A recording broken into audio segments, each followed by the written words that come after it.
Olá pessoal, boa noite a todos, a todas, a todes, né? Vamos hoje ter a nossa conversa com o professor Luiz Rufino.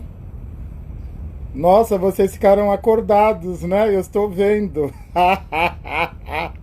Que coisa boa, vocês ficaram acordados. Vamos esperar aqui o professor Luiz Rufino entrar para a gente começar a nossa conversa. A ideia é um conjunto de lives, não é gritos de encruzilhada. E nós vamos começar a fazer um ebó agora às 11 horas e nós vamos até a meia-noite quando levaremos o ebó para a encruzilhada. Vamos esperar aqui o professor Luiz Rufino.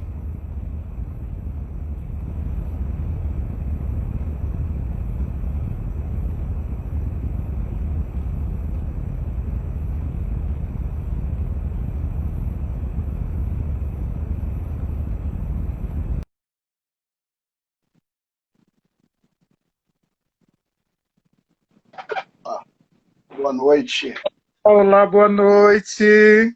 tudo bem? Estou bem, o senhor como está? Tudo na paz, sua benção. Xangô abençoe a bênção, Exu nos abençoe, porque Axé. vamos falar dele, eu não posso, ó, estou aqui com o meu colar de Exu, porque com esse homem não se brinca. O pessoal está entrando e eu já começo. Eu vou chamá-lo de professor, porque eu gosto do nome professor. Professor é um título sonoro, é um nome muito perseguido, não é? Ao longo da história das civilizações. Então eu gosto muito de professor. Então eu vou chamá-lo de Também professor. gosto. Eu sei que o senhor e o nosso querido o Cima são anticurrículo, mas eu sei que vocês são anticurrículo, mas eu vou chamá-lo de professor. E eu vou. O mais importante, sem dúvida, não é? Eu estou me sentindo naquela história. Conversa com o autor. Eu sou tão apaixonado, né, por esse trabalho, né, do senhor, o Pedagogia das Encruzilhadas. É um trabalho tão potente, não é tão desvelador, não é? No sentido de desvelar. E aí eu fico muito feliz, quero começar agradecendo pela possibilidade de troca, não é? E as pessoas estão entrando aqui, vocês vão compartilhando, porque esse grito ele tem que chegar ao máximo de pessoas. O professor Luiz Rufino, ele é mestre e doutor em educação, ele está professor da Universidade Estadual do Rio de Janeiro. E o professor Luiz Rufino, ele escreve como quem passa a faca amolada no pescoço de um galo, como quem canta uma zuela, como quem toca um tambor para fazer soar a voz ancestral preta, como quem monta um ebó, não é? Ele escreve como quem estivesse efetivamente dentro do terreiro, não é? Ele é faca amolada passando no pescoço do galo, ele escreve fazendo o sangue do galo jorrar, não é?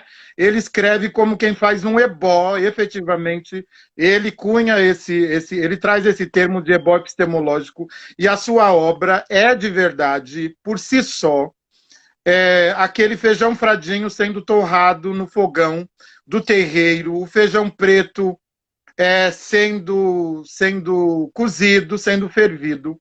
E a escrita do professor Luiz Rufino é magia. É magia da encruzilhada. É magia negra. A escrita do professor Luiz Rufino é magia negra. E eu vou começar, eu não posso, porque eu adoro a primeira pedra lançada, eu falo, eu cito como epígrafe, eu abro meus cursos com a primeira pedra lançada. É quase uma cantiga para mim. A primeira pedra lançada é uma coisa.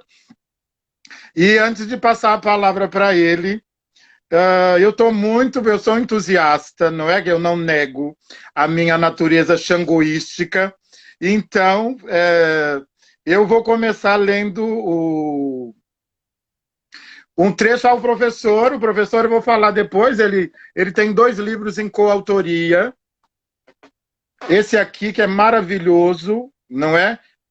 Fogo no Mato, A Ciência Encantada das Macumbas. A gente vai falar mais durante o trabalho. E o professor tem Flecha no Tempo, em coautoria também com o Luiz Antônio Simas. E tem, né, a sua obra explosiva, no melhor sentido da palavra, que é Pedagogia das Encruzilhadas. E eu vou abrir com uma epígrafe. Eu adoro epígrafe. Eu não escrevo um texto sem epígrafe. Eu adoro aforismo. Eu sou linguista, todo mundo sabe. Eu adoro aforismo. Eu adoro uma epígrafe. Então, antes de passar a palavra para o professor, e ele já vai falar sobre essa primeira pedra lançada, é chegado o momento de lançarmos em cruzo as sabedorias ancestrais, que ao longo de séculos foram produzidas como descredibilidade, desvio e esquecimento. Porém, antes, cabe ressaltar que essas sabedorias de fresta, encarnadas e enunciadas pelos corpos transgressores e resilientes, sempre estiveram a favor daqueles que as souberam reivindicar. Eu quero começar porque eu amo esta expressão. Então, eu quero começar por essa expressão é tão... Eu sei que essa está meio desgastada, essa ideia de potente, mas potente é uma palavra. E essa expressão é tão potente, essa sabedoria, professor, sabedoria de fresta. Conte-nos um pouquinho mais sobre a pedagogia das encruzilhadas e sobre essa primeira pedra lançada, bem como essa sabedoria de fresta. Nossa, fresta, pensa nisso. Então, boa noite a todas e todos, né? Primeiro eu queria te agradecer, Babá, pelo convite. Para mim é uma honra, né? Uma alegria estar conversando com você. Eu tenho acompanhado recentemente as ações, enfim, a sua interação nas redes, enfim, e tenho ficado muito feliz, tenho ficado muito contente com toda a capacidade combativa, capacidade potente, já que você usou a palavra da potência, né, de encarrilar críticas, né, com muito rigor, com muita atenção, com muita minúcia, mas também com muita suavidade. A suavidade é uma dimensão importante da vida, né? Eu acredito nisso. Você falou da capacidade de passar a faca, né, seja no bode brabo ou no galo, né? A capacidade de segurar a faca é a mesma capacidade que muitas vezes a gente tem de fazer também a renda, né? Então a mão que amola a faca é a mão que faz a renda para botar na janela. Então é importante que a gente tenha essa dimensão de que batalha e mandinga, né, se cruzam e elas fazem parte de uma dimensão de mundo, né, que nos é apresentado, nos é lançada como a capacidade de plantar a própria vida, semear a própria vida. Então eu fico muito feliz, muito contente com toda a sua ação, com o seu trabalho, com a sua contribuição e com esse diálogo aqui.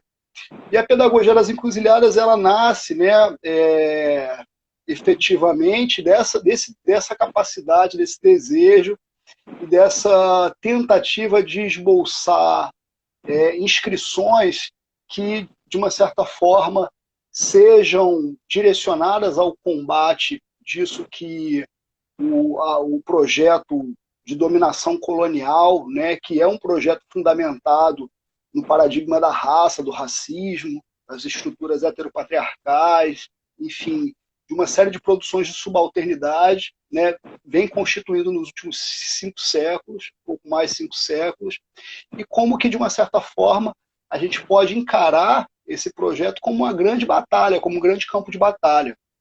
E se tem uma defesa que eu já lanço aqui e que eu persigo ao longo desse projeto, é de que o colonialismo ele não venceu, né? Então, é uma defesa um tanto quanto difícil de ser defendida nesses tempos tão perversos, né?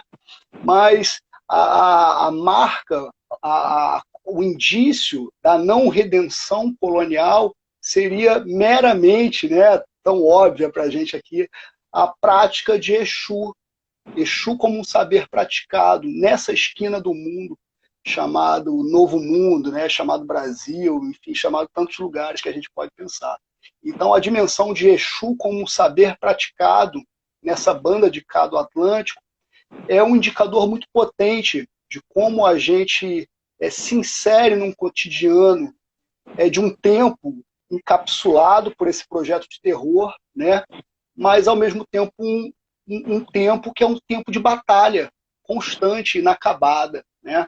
Então, eu costumo falar, está muito presente na escrita, né? Enfim, ao longo do livro, que se o projeto colonial ele nos apresentou a cruz como sua égide, né? A cruz como a sua grande bandeira, a cruz como seu grande escudo, essa cruz ela foi transgredida aqui pela encruzilhada. Então, é importante que a gente dimensione isso, é importante que a gente diga isso, e é importante eu ressaltar isso num papo tão qualificado com um doutor em semiótica, que Exu ele é investido de violência, investido de amordaçamento, né, de controle, de regulação, justamente pela sua capacidade de inventar e inventariar mundo, seja desde da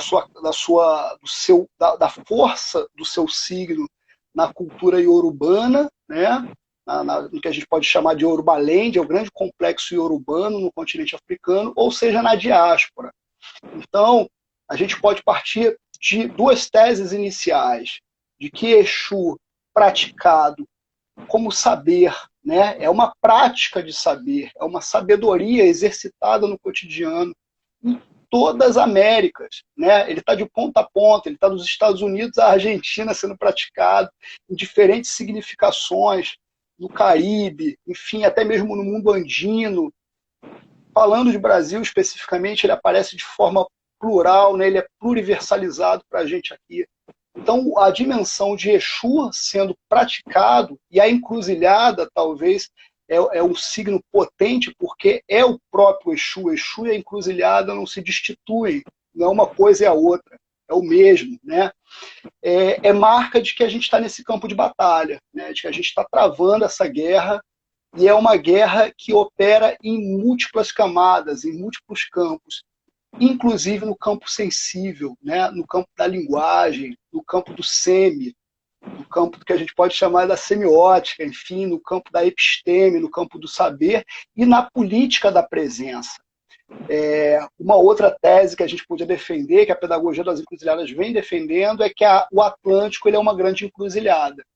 Então, essa rota que fundamenta, essa rota mercantil, essa rota de desumanização, que fundamenta a modernidade, que fundamenta o projeto universalista, né, a partir da modernidade, ela é uma rota que ela não é meramente uma rota de mercado, uma rota que vai produzir a Europa como centro em detrimento da destruição de outras populações, enfim, outras cosmogonias. Ela é uma rota encruzada, porque isso que é desmantelado por um processo tão violento vai se reconstituir e não vai ter fim. Então, a primeira pedra lançada, se a gente pode falar aqui já, né, das tradições de terreiro, enfim, de toda essa gama desses complexos de saberes, é Yangui, aquele, né, que aparece numa narrativa do corpus mítico, né, do corpus poético de Ifá no Odu Ifá Oxeturá, no nascimento de Elegbara, que essa narrativa é fantástica, porque várias faces dos princípios e potências de Exu vão sendo manifestadas, e uma delas é Yangui, né, a pedra de laterita. Yangui é potentíssimo, porque é desde o Exu ancestral como aquele que se reconstitui a partir de um desmantelo de um corpo. Então, eu gosto sempre de invocar uma imagem, né? Talvez essa imagem seja muito pertinente para esse tempo de agora que a gente está vivendo. O grande poeta da negritude, o grande pensador anticolonial, né, o Aimé Césaire, ele falava que o novo mundo é uma espécie de banco de almas, né? Então, que todas as obras coloniais elas estão erguidas num grande banco de almas. A gente que vive um Brasil com um projeto bancocrático, né, que é completamente avesso à vida, em contrapartida, é completamente obcecado pelo lucro. Esse banco de almas, né, ele tem cor, ele tem gênero, ele tem jeito, ele tem fala, ele tem formas de se manifestar na vida. E é importante que se diga que desse desmantelamento, o projeto colonial ele é um projeto de morticínio, é um projeto contrário à vida, mas ele mata de diferentes formas. E talvez uma das formas que ele mata é na interdição da linguagem, é na capacidade de produzir esquecimento, né? Por isso que a ancestralidade ela emerge como um contínuo, como uma tecnologia, como um futuro, como um presente alargado, né? É importante que a gente diga isso. Falando em termos exusíacos, seria a grande espiral do tempo. Então, não é um tempo linear, não é um tempo do progresso meramente, é um tempo espiralado, é um tempo onde se manifesta a ética como grande fundamento da vida, a responsabilidade. Então, é importante que se diga isso, que mesmo em meio a um cenário de extremo terror, de extrema violência, há a possibilidade de se erguer dos cacos. Essa é a grande lição que Yangui nos ensina, né? E também a grande lição de uma ética responsiva, porque ele é o um multiplicador infinito. Ele é o múltiplo no uno. Então ele está em tudo, né? Está em todos nós, está nas nossas palavras, e ele nos pede que a gente responda com a própria vida. Então a primeira pedra lançada é nesse sentido. A pedra, né, que o menino querido de Olodumare, Elegbara, Eleguá, mata o pássaro ontem com o tiro lançado hoje, né? Então é importante que a gente pense isso. O projeto do mundo moderno, que é um projeto de desencantamento, ele não está fechado. Ele está em disputa. Tem muita gente disputando. Os terreiros têm ensinado isso para a gente, as esquinas têm ensinado, as aldeias têm ensinado, as margens do mundo como um todo têm ensinado isso. E, professor, né, quer dizer, essa primeira fala é uma fala necessária, não é? Sobretudo neste momento que eu acredito que nós vivemos um IBI coletivo, né? As pessoas que me seguem já sabem, eu não vou traduzir porque elas precisam começar a se acostumar com as palavras sem tradução, porque a tradução trai as palavras também. Então nós estamos vivendo um IBI coletivo, um desafio coletivo, e aí essa sua primeira fala, ela é sabe, um pouquinho de conforto, não é? Porque ela nos diz que, muito embora não acreditemos, nós estamos, né, já nessa espiral. Eu quero deslocar um pouquinho, porque existem alguns pontos que eu faço questão de dividir, né, com as pessoas que estão aqui conosco, que é essa noção capitalista que você traz no livro, que é a noção de morte, não é? Quer dizer, a morte como fim, não é? Quer dizer, a morte como estratégia capitalista, a noção de morte negando a espiral, a noção de morte, a morte como fim, e me parece que há uma noção de morte que ela existe para vender. Eu faço uma metáfora que é o quebrar da caneca então a caneca ela não tem mais serventia, quer dizer, aquilo não tem mais serventia para que a gente possa vender um produto novo, não é? Eu queria que o professor trouxesse para a gente, porque é uma noção muito importante, não é? É. Essa noção de morte desenvolvida pelo senhor. Na verdade, eu acho que é curioso, porque assim, aí a gente vai falar de um Brasil, a gente está falando o tempo todo aqui da política colonial, e aí talvez o pessoal que esteja acompanhando possa remeter, a gente está falando do passado, não, mas a gente está falando do agora, né? Então vamos pegar esse presente e vamos alargar ele, porque o tempo colonial ele é um tempo do encapsulamento das existências. Então ele investe profundamente na precarização da vida, no desencantamento, na perda de potência, né? Vamos usar esse termo aqui. Então, falar em morte, para a gente que, de uma certa forma, pensa vida e morte como duplo, é algo um tanto quanto complicado. Eu acho que é importante a gente minimamente organizar esse debate, porque a morte como o contrário da vida, né, principalmente na teologia judaico-cristã, né, e numa teologia política que vai, no processo colonial, instituir uma política de catequese, de educação, que também está vinculada à militarização, né?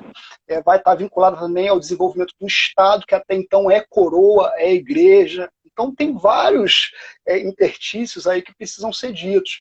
Então, na verdade, eu tenho falado muito de um grande mapa de mortandade, um grande mapa de investimentos que são contrários à vida. A gente estava falando aqui de ancestralidade. A ancestralidade nos ensina que só existe mortandade, só existe perda de potência para o esquecimento. Então, nós estamos vinculados a uma ética. Né? O cultuar a ancestralidade, na verdade, é o estabelecimento de uma ética e de uma prática comunitária. Há um oriki, né, o trecho de um oriki de Oshoguian que conta que nós chegamos até aqui carregado nos ombros daqueles que vieram antes. E nós carregaremos aqueles que virão depois. Ou seja, assim nós nos emendamos nessa espiral do tempo, nesse ciclo das existências. Isso é importante que seja dito. Então é importante que a gente entenda que, mesmo que o projeto colonial ele tenha como primeiro lugar de ataque, e aí lembrando aqui as palavras do preto velho Fanon, né, o primeiro lugar de ataque é o corpo, a fisicalidade, ou seja, ele estupra, ele tortura, ele encarcera, ele escraviza, né, ele humilha. Fanon trabalha com a categoria de humilhação, que é a categoria fantástica, para a gente pensar essa grande engenharia de terror. Mas ele vai mais adiante. É fundamental, ele entende, ele percebe que essas existências elas são mais do que materiais, elas são sensíveis, elas são poéticas. Né? Eu costumo dizer que Exu, enquanto fundamento da linguagem, é o enigma que poetiza a vida, faz da vida um poema, né? No sentido mesmo daquilo que ele não entrega como verdade, ele entrega como desafio a ser encarado. Então é importante que a gente entenda que são várias formas de ataque, de produção de perda de potência, de produção de desencante. Então, produzir desencante na esfera da linguagem, que o professor Muniz Sodré chamou de semiocídio, é fundamental para o projeto colonial. É fundamental assassinar o escopo, os repertórios de linguagens maternas. Né? É fundamental também produzir o que a professora Sueli Carneiro chamou de epistemicídio, né? A aniquilação das esferas de conhecimento. É fundamental produzir a destruição dos elos comunitários. Né? Então percebam que hoje em dia, quando você tem um ataque a uma casa de candomblé, um terreiro de umbanda, não é meramente, já puxando uma bola com o seu trabalho, não é meramente uma ação de intolerância religiosa, é muito mais profundo. É uma política de destruição de elos comunitários, de ciclos existenciais. Né? Então, isso é algo muito sofisticado dentro desse projeto de terror, não é qualquer coisa. É importante que a gente perceba as sutilezas disso. É fundamental que a gente diga também que essa instituição de terror ela vai produzir uma espécie de desesperança. É o que eu tenho chamado de carrego colonial. É o que eu tenho chamado de carrego colonial no sentido do projeto colonial, ele não instituir só uma engenharia de violência que mira os corpos, as estruturas materiais, ele mira as dimensões sensíveis, né? Então, se a gente pega o carrego como a nossa categoria nativa dos terreiros e também das grandes práticas de saber no Brasil, das culturas ameríndias, a gente vai entender que o carrego é aquilo que você institui poder, de força, de encaminhamento para que ele se afaste, né? É o que você chamou aí do Ibi. Então é fundamental que a gente faça os ebós, né? Tem um aforismo na tradição de Ifá que diz que o osobo, né, que seria a negatividade, era aquele irê, a positividade, que não fez o ebó, e vice-versa. E o irê era o osobo que fez o ebó. Então, a dimensão do ebó, como uma outra compreensão acerca dos ciclos, das trocas, é fundamental para a gente reorganizar a própria dimensão de vida nesse mundo. Eu acho, Sidney, eu tenho encaminhado esse pensamento, que é fundamental que a gente assuma alguns termos, como você falou. Então, assumir que a gente vive um Estado colonial, né? Tem muita gente que tem discordado, tem brigado um pouco com essa ideia, porque acha que simplesmente pelo fato de nós termos a independência, né? Enfim, termos um projeto encarrilado de democracia, que passa por conquistas sociais, sim, mas, no meu ponto de vista, não são suficientes para a gente expurgar esse carrego colonial. Então, falar de um Estado colonial é fundamental, para que a gente perceba como que essa grande engenharia de terror, essa engenharia de produção de ausência de sentido na vida, ela vem sendo plantada, ela vem sendo cultivada por esse Estado. E ela faz parte, sim, de um Estado que está alicerçado na plantation, está alicerçado nas teologias políticas, na catequese, está alicerçado na militarização, né? Então, é o que a gente tem no Brasil hoje. É o agronegócio, é a bancada da bala, é a bancada da Bíblia, né? É uma distorção, um desmantelamento cognitivo total, né? Uma espécie de quebranto. Também é um outro termo que eu uso bastante, o quebranto colonial, uma espécie de quebranto no campo da cognição. Então as pessoas vivem aquebrantadas do ponto de vista da cognição, um desarranjo profundo das memórias. Então, quando você vai a um terreiro, ou quando você de uma certa forma, como diria o Antônio Bispo dos Santos, faz a biointeração, conflui, você reconstitui esses ciclos da existência, da natureza, da comunidade, rememora os ancestrais, você aviva a sua força vital, né? A sua existência. E aí sim, a gente sai dessa mediocridade de um individualismo, de um consumismo absurdo, né? Do racismo, do sexismo, de uma sociedade adultocêntrica. A gente precisa falar também disso, né? Então são vários pontos que estão aí em jogo. Eu tenho me preocupado muito alguma coisa que está no conjunto de elementos, não é? Do que você, né? Do que se traz, não é? Como ebó epistemológico. O ebó epistemológico é justamente é uma luta contra o carrego colonial, quer dizer, contra o carrego colonial, você precisa trazer um ebó, não é? Quer dizer,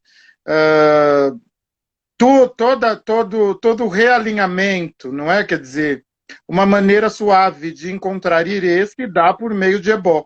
E aí a gente precisa, sem dúvida, do ebó epistemológico. Eu queria pensar um pouquinho em um incômodo. Esse é um incômodo do meu lugar de fala. É um incômodo do meu lugar de fala, que é um incômodo do poder, né? Do poder colonial, do Estado colonial, e eu penso que sim, nós devemos assumir, né? Você não vai conseguir cura, você não vai se curar se você não aceitar a doença, não é? E todo o adoecimento. Então, a gente ficar com eufemismo e disfarçando. Ai, vivemos uma democracia. Ai, não adianta a gente ficar disfarçando. A gente não vai conseguir, porque você não consegue o ebó certo, não é? Quer dizer, o que é, né, o corpus literário de Fá e todo o Zitã e todo esse saber mitológico? É um conjunto de respostas esperando a pergunta certa. Então, se Exato. você não tiver a pergunta certa, você não vai encontrar a resposta. Exato. Tem que Então, saber fazer a pergunta. tem que saber fazer a pergunta. Então, é importante que se diga, não é? Quer dizer, nós vivemos um Estado colonial, ponto. Então, isso é importante ficar destacado. Eu tenho um incômodo e quero dividir contigo, professor, que é o incômodo da negação da magia num espaço que, por natureza, é mágico.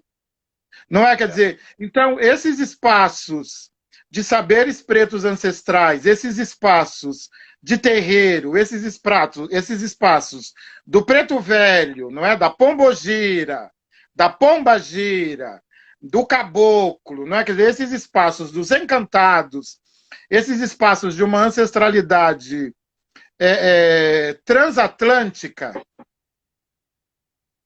começa, não é, a negar, quer dizer, ele começa a negar e a deixar de fazer, inclusive, e a deixar de pensar toda a sua prática como uma prática de magia negra, como uma prática de feitiçaria. Eu vou dizer para o senhor, eu sou feiticeiro, eu faço magia. Eu sou feiticeiro, eu faço magia negra. Eu vou para a encruzilhada, eu faço magia, ora, mas faz parte da minha cultura. Eu faço magia contra os inimigos, eu faço automagia, não é? Quer dizer, a que se deve, né? Quer dizer, essa negação da própria natureza, não é? Da própria episteme, né? Por que as pessoas não assumem? Eu assumo, eu sou feiticeiro, eu sou macumbeiro, eu faço magia mesmo, entendeu? Não como uma forma de ameaça, mas é da minha cultura. É da minha cultura, a magia. Eu penso que eu estou vivo à custa de magia. A iniciação em Xangô foi magia. Vivo à custa de magia. Ora essa. Magia negra. Então, professor, por quê? Né? Quer dizer, que contra-magia é essa que faz a gente negar a própria magia? Eu vou até te falar uma coisa, e assim, falar um pouco mesmo da minha própria vida. Assim. Quando a gente lançou o Fogo no Mato, né, em 2018, Ciência Encantada das Macumbas, esse livro, ele ficou, exatamente esse livro, ele ficou pronto, ele estava escrito já em 2015, só foi ser lançado em 2018. E a gente tinha uma reivindicação pela ideia da macumba, né? E aí tomamos cacetes na época, porque a macumba era um termo que ninguém queria, era um termo meio esculhambado. E a proposta, quem conhece o livro, quem leu, enfim, é de pensar a macumba como um grande complexo de saberes encantados. Né? Então, por exemplo, na encantaria, no norte, no Maranhão, em Belém, na região, no complexo amazônico, o próprio culto a Jurema, os catimbós no Nordeste, é muito comum você perceber os próprios seres encantados reivindicando a dimensão de ciência para suas práticas de saber. Né? Então isso é muito comum, a gente não está ali inventando nada. Os caras falam assim. E uma coisa que marca o meu trabalho, desde o meu primeiro livro que eu lancei em 2014, chamado Histórias e Saberes de Jongueiros, que é um trabalho que eu fiz com jongueiros, é essa marcação de tentar produzir uma interlocução entre diferentes referências. Então, por exemplo, na Pedagogia das Encruzilhadas vai ter um momento que seu Tranca-Rua das Almas vai conversar com o Fanon, sem nenhum problema. Né? E quando ele está conversando, há de fato a reivindicação, um trato, né, rigoroso de um debate no campo do conhecimento. O que eu acho, Sidney, assim, eu sou filho de pais cearenses, né, que vieram para o Rio de Janeiro, eu nasci e fui criado no subúrbio do Rio de Janeiro, com uma avó, minha avó no Ceará, daquele catolicismo popular extremamente macumbeiro, né, que você reza para tudo que é morto, você tem um monte de fundanga guardada nos bolsos da calça, enfim, para livrar de tudo que possa vir a acontecer.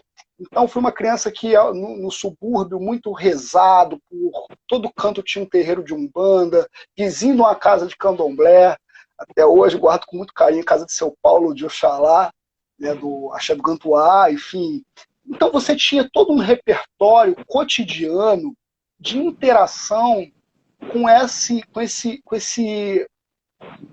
dimensão plurilinguista, né, que a gente pode falar do mundo, com essa dimensão pluriversal do mundo, que, obviamente, perpassa o encantamento desse mundo, ou seja, perpassa a magia, né? Então, tem uma coisa que eu acho muito bonita, que é um aforismo, né, de Orumilá, num dos Odus Ifás, que diz: o verdadeiro conhecimento é aquele que se versa em todas as línguas e em todas as escutas. Então, essa dimensão do trato do que é conhecimento, do que é magia, está muito vinculado a uma política de conhecimento que é alicerçada nas bases, né, de um projeto de mundo dominante que tem raça, racismo e colonialismo como motricidade, né? Então a gente pode falar de uma coisa que a gente chamaria aqui de uma espécie de colonialidade, né, de uma dimensão de colonização sobre esferas explicativas de mundo e de práticas de saber de mundo que não fazem essa distinção entre humano e natureza, né, entre, vamos dizer, a cultura e a natureza. A Katharine Walsh, que é uma pensadora fantástica, pensa aí a questão das pedagogias decoloniais, ela fala de uma colonialidade cosmogônica. Quando ela usa esse termo, parece um termo muito difícil, mas não é nada diferente do que a Igreja Universal vem fazendo, entende? Quando ela vai lá e se apropria, por exemplo, da rosa, se apropria da água, né? se apropria da própria dimensão de descarrego. Como que ela vai descarregar se ela é a própria usina produtora do carrego colonial? Então, tem uns malabarismos na linguagem, né, que despotencializam essa capacidade de se pensar feiticeiro, de se pensar mandingueiro, que eu volto aqui o diálogo com o Antônio Bispo, né, liderança quilombola, um pensador dos mais importantes que o Brasil tem. É importante a gente pensar que somos seres de biointeração. Um ebó nada mais é do que uma capacidade de você biointeragir, né, de você confluir com outras esferas da existência. É uma tecnologia ancestral. Eu acho ótimo que você se assuma feiticeiro, macumbeiro, mandingueiro, porque é necessário que a gente entenda que é nessa força que a gente vai conseguir, de uma certa forma, produzir algumas dobras na linguagem. Então, não adianta muito você ir fazer uma tese ou você escrever um livro, propor um debate público, se você não consegue comunicar. E como que você comunica? Você tem que alargar, você tem que gingar, você tem que produzir uma espécie de mandingaria, porque essa batalha, ela se dá no campo sensível. Ela não se dá somente num campo material, num campo que só os olhos conseguem enxergar. Os jongueiros, né, os jongueiros cumbas, que são os grandes poetas encantadores da palavra, daí a ideia da macumba, né, que está lá no início do Fogo no Mato, é a terra dos encantadores da palavra. Os jongueiros têm uma crença de que a invocação da palavra, ela cria mundo. Então perceba como é que o projeto da catequese ele é perverso. Ele vai te interditar a palavra, ele vai te amordaçar, porque é via a invocação da palavra, o sopro apalavrado, que você vai construir mundos. Né? Então, o jongueiro Kumba, que é esse feiticeiro da palavra, ele tem uma fala, né, que é muito interessante na cultura do jongo, que é muito presente também na cultura da macumba carioca. Macumba carioca não é uma invenção, é uma categoria. Isso é dado. Então, você tem ali na virada do século XIX, início do século XX, inúmeros praticantes fazendo menção a ritos que amalgamam, né, tradições centro-africanas, com tradições indígenas, com outros tantos cruzos, né, de populações em dispersões, onde você nomeia aquilo como macumba carioca, e depois você tem ali o nascimento do Omolocô e da própria Umbanda, que é uma loucura, que é uma diversidade, né? Mas o que é importante que a gente diga é que essa capacidade de você ter vista grossa. Os jongueiros, quando eles dizem que tem que ter vista grossa, eles estão falando que a gente tem que alcançar aquelas coisas que os olhos não enxergam. Você tem que alcançar aquilo que precisa da palavra, precisa da alquimia, de uma folha, né? É o que a gente aprende nos nossos terreiros, que não adianta saber a folha, você precisa saber cantar ela, né? Pode ter a folha, toma a folha na mão, você não sabe cantar, o encantamento não é feito. Então é a mesma coisa. Como que a gente faz uma tese de doutorado? Hoje, com uma proposta de uma certa forma, produzir um deslocamento. Como que a gente vai encaminhar esse debate? Eu acho que demanda um tanto quanto de encantamento, sim, que é feitiçaria, é mandingaria, e que a gente pode entender também como uma capacidade de poetizar a vida, ver essa esfera do conhecimento, essa esfera da episteme, como uma esfera da poética. Eu acho muito bonito esse termo de poética de Ifá, porque a gente poderia falar qualquer outra coisa, filosofia, epistemologia, mas nada disso dá conta de Ifá, porque Ifá é gigante. Ifá não se compreende nesses cortes ocidentalistas. Agora, por mais que a poesis também seja, né, tenha uma raiz, quando ela cai no corpo dos praticantes, a gente percebe que há um trato diferenciado, que está muito mais vinculado a isso que o senhor está falando, que é a capacidade de enfeitiçar, que é a capacidade de encantar, que é a capacidade de compartilhar. Outra coisa que a gente aprende, né, que só se multiplica o axé que se compartilha. Isso, e é importante, né? Quer dizer, poesia por si só, quer dizer, essa palavra é uma palavra semanticamente explosiva, porque poesia por si só é música, não é? Poesia por si só é encanto, e também por isso que ler poesia é tão difícil, porque a poesia ela é por si só enigmática, não é? A poesia é por si só, né, um pouco uma espiral, ela tem uma polissemia, não é? Quer dizer, ela é por si só semanticamente muito explosiva, não é? Então, tem um texto meu que eu falo, né, que o candomblé é uma poesia, o candomblé é uma poesia, não é? Quer dizer, ele é um conjunto, não é, de versos, de estrofes, não é, de rimas. Então, esse significado é um significado muito importante. Eu quero... Só chamar, tem um dado interessante, que aí é Exu falando no pé do ouvido, que é a própria dimensão do inacabamento do mundo. O projeto moderno ocidental, ele é tarado pela capacidade de previsibilidade, de controle, né, de dar um tom do acabamento que ele é incapaz, porque o mundo é diverso e ele só é parte dessa diversidade. Então, trabalhar com essa dimensão da dúvida, da imprevisibilidade, da incerteza, né, é fantástico. E é isso que é o bonito, talvez, da vida. A simplicidade e a beleza da vida seja esse inacabamento dela. Exatamente, exatamente. Né? Quer dizer, esse sistema colonial adora términos, não é? Ele adora términos, ele adora o terminado, ele adora o controlável, né? E talvez por isso que nós sejamos tão perseguidos. Eu gosto muito de uma outra noção trazida no livro do professor Luiz Rufino. Ele queria ser chamado só de Luiz, mas eu gosto de professor. Então, eu sou âncora, então eu chamo de professor, mas ele é educador, ele é professor. Ser professor hoje é uma grande transgressão.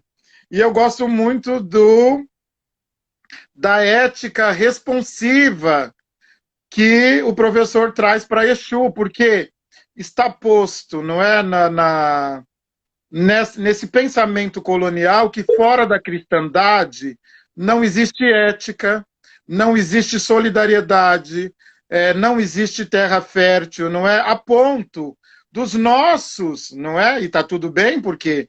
Mas me parece meio complicado essa ideia, assumir uma ideia colonial de que fora da cristandade não possa existir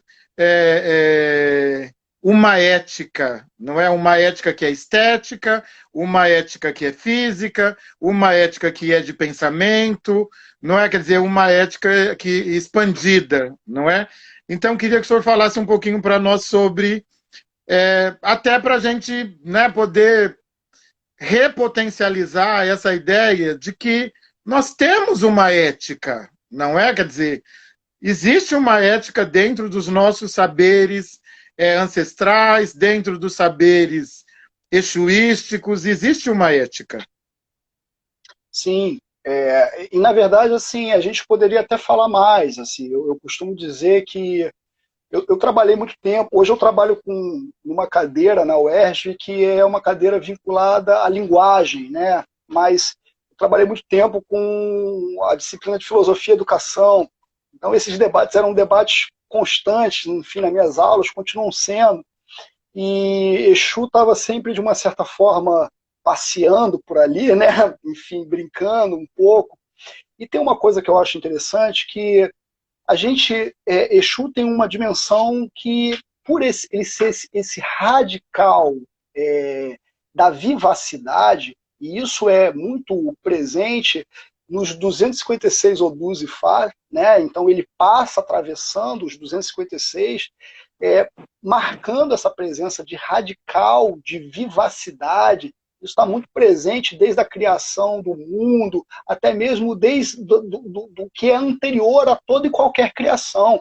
Então, se a gente vai lá em Babaiobe, né, se fala que é anterior à criação, seja qual ela que for. Então, o Olodumare parte dessa vontade de movimentar a si mesmo, né, para que a partir daí se gere motricidade, efeito criativo. Exu está aí nessa coisa toda e está aí nessa capacidade de atravessar o tempo, destruir coisas, ressignificar, erguê-las.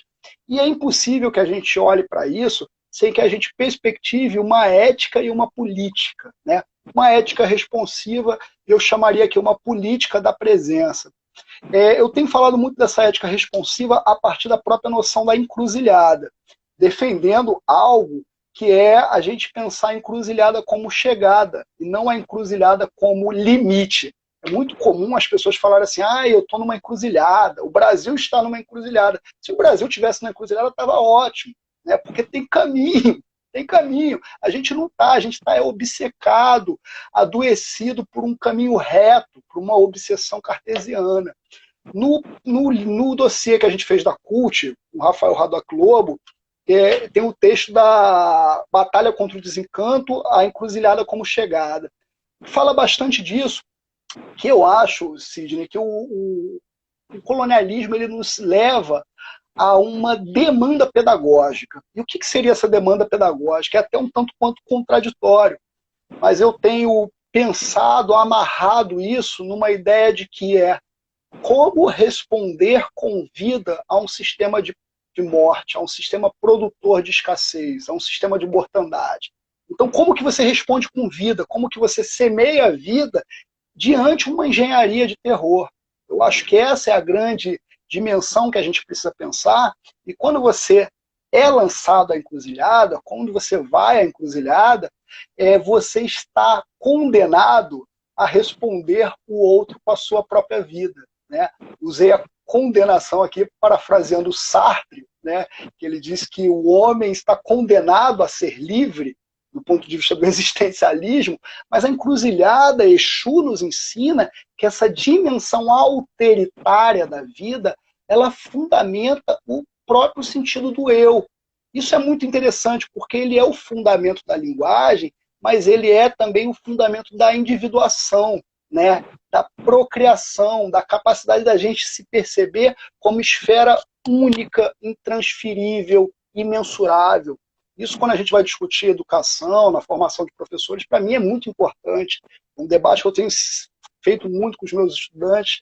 Então, o que eu acho que é importante é a gente redimensionar essa dimensão da ética, não meramente como uma baliza moral, ou como uma baliza que estrutura uma performance de vida, mas a ética como uma questão.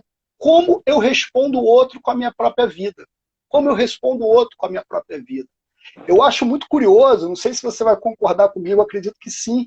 Tem muita gente de terreiro que fala assim: ah, eu tenho meu Exu resolve, como o Exu fosse uma espécie de secretário, né? Aí eu pergunto, mas o que nesse mundo não tem Exu? E quando a gente fala, ah, eu tenho o meu Exu, e meu Exu resolve, a gente deveria falar o seguinte: eu devo resolver, eu devo me responsabilizar pelas respostas que eu dou, né? Isso é incrível, porque se a gente passa nessas narrativas míticas, a gente vai ver que Exu é aquele que faz a transgressão, faz a traquinagem, ele pinta e borda, faz a desordem, mas ele é o fiscalizador da ordem.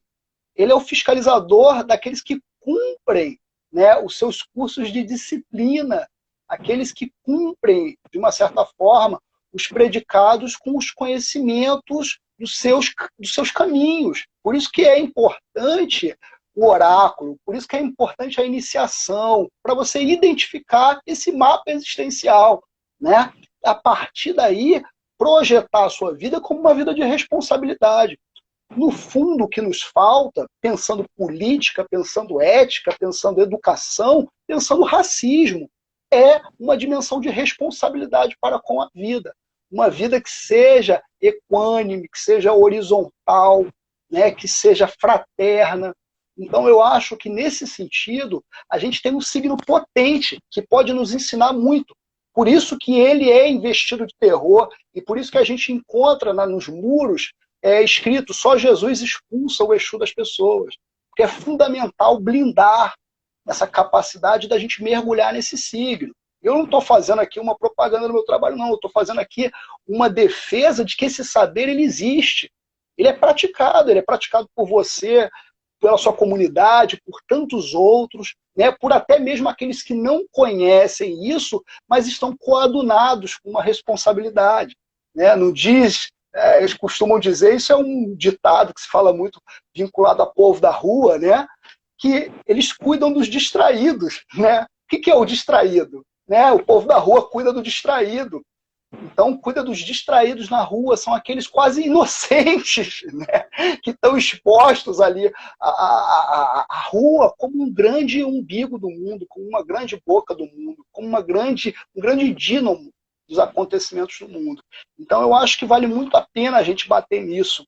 E isso está muito presente nos pontos cantados, nos itãs, nos oriquis, nas máximas filosóficas de terreiro, enfim, na capoeira, no samba, nas esquinas, na cultura como um todo. E é fundamental um país como o nosso, estruturalmente racista, né, que tem a raça como fundamento contratual das relações e da manutenção da desigualdade, ele vai interditar esse signo e tantos outros. Tem uma coisa, só para a gente ver como é que é, o grande xamã Davi Copenaua, né, Yanomami, ele tem uma frase que o professor Eduardo Viveiro de Castro sempre fala, que ele diz que o homem branco, ele tem costume de cerca, que é onde o homem branco está, ele faz uma cerca. Né? Isso é incrível para a gente pensar como essa metáfora do xamã, né, do grande xamã, o cara que conhece o espírito da floresta, tem contato com o espírito da floresta, é o médico, conhece a medicina para acessar esses espíritos da floresta, nos chama a atenção que o nosso pensamento é um pensamento cercado, é um pensamento que foi cercado, nós temos uma cerca na nossa cognição. A gente precisa arrebentar essa cerca.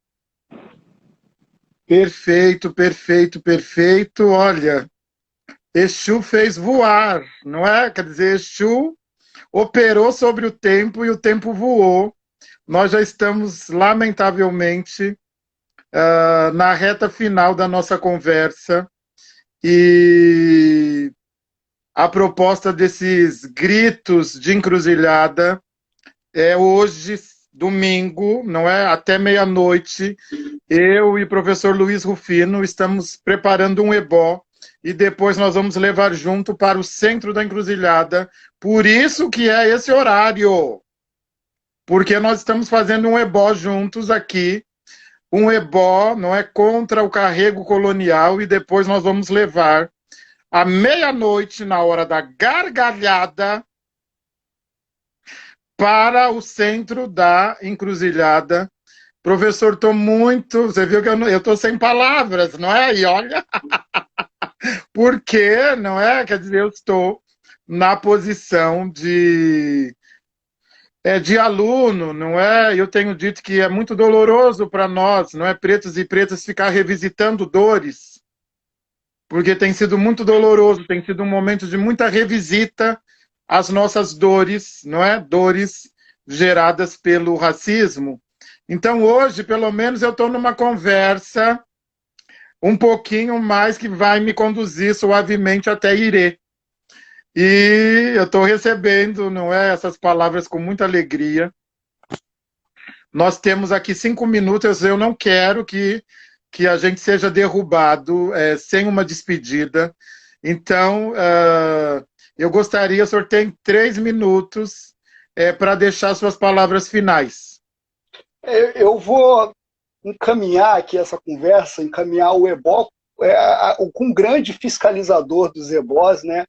Elebara, Eleguá, no Oxeturá, ele cumpre o acordo de restituição, de encantamento do mundo, quando ele se manifesta como Enugbarijó, a boca que engole tudo, mastiga e devolve de forma encantada, como aquele também que fiscaliza os ebós, né? O cumprimento dos ebós. Já que você falou tanto de ebó, eu queria chamar a atenção de que eu fecho aqui com a máxima presente em Oxeturá, de um mundo inacabado, de um mundo que precisa se erguer dos cacos, dos desmantelos, né? Então pensar que em cada caco nesse destroçamento existencial, há a possibilidade de se erguer corpos sagazes, que gingam, que macumbam, né? Que enfeitiçam o mundo, que são grandes arquivos de memórias ancestrais. Então é fundamental que a gente fale isso,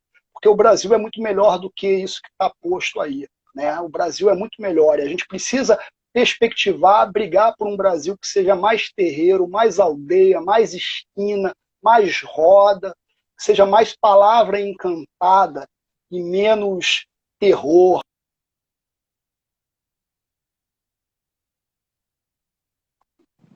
Enfim, então fica um pouco essa mensagem para o final, e te agradeço, Babá, pela conversa generosa, pelo convite, e vamos em frente.